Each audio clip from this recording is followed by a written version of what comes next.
Shocking সতর্কতা প্রধান উপদেষ্টা জানালেন, এবার কি যুদ্ধ পরিস্থিতির দিকে যাচ্ছে বাংলাদেশ? ২০২৫ সাল।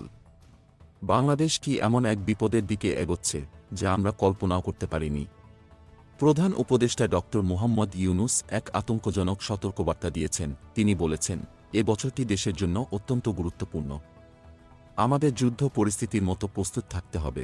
এমন কথা কি কখনো শোনা গেছে? আজ সোমবার রাষ্ট্রীয় অতিথি ভবন যমুনায় অনুষ্ঠিত এক উচ্চ পর্যায়ের বৈঠকে, যেখানে উপস্থিত ছিলেন শীর্ষ নিরাপত্তা কর্মকর্তারা, প্রধান উপদেষ্টা অত্যন্ত গুরুত্বপূর্ণ নির্দেশনা দিয়েছেন।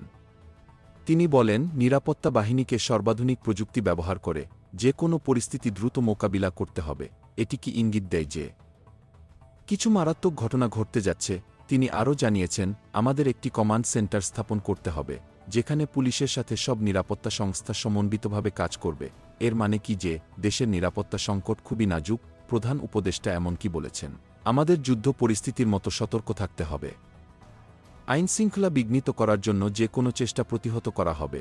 ডক্টর ইউনূস শঙ্কা প্রকাশ করেছেন যে ক্ষমতাচ্যুত স্বৈরশাসক শেখ হাসিনার সহযোগীরা বিশৃঙ্খলা সৃষ্টি করতে বিপুল পরিমাণ অর্থ ব্যয় করছে।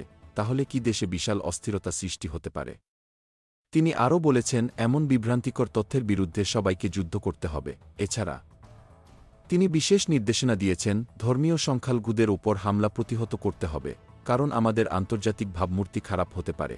হ্যাঁ, আপনি শুনেছেন সঠিকভাবে, এটি দেশের ভাবমূর্তির জন্য মারাত্মক বিপদ হতে পারে। এদিকে পুলিশের মহাপরিদর্শক বাহারুল আলম জানিয়ে দিয়েছেন, হাসিনার নিরাপত্তা বাহিনীর নৃশংসতা এবং হত্যাকাণ্ডের মামলাগুলোর তদন্ত করতে 10টি দল গঠন করা হয়েছে। কোনো পরিস্থিতি এতটা ভয়ঙ্কর হতে পারে।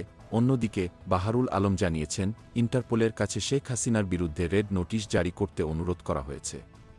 এটাই কি দেশের জন্য এক নতুন রাজনৈতিক সংকটের পূর্বাভাস? এ সময় ডিএমএম কমিশনার শেখ মোহাম্মদ সাজ্জাদ আলী বলেছেন, রাজধানীতে ছিনতাইয়ের ঘটনা কমেছে, তবে পুলিশ নিরাপত্তা আরও জোরদার করেছে। কিন্তু কি দেশ আরও বিপদের দিকে যাচ্ছে?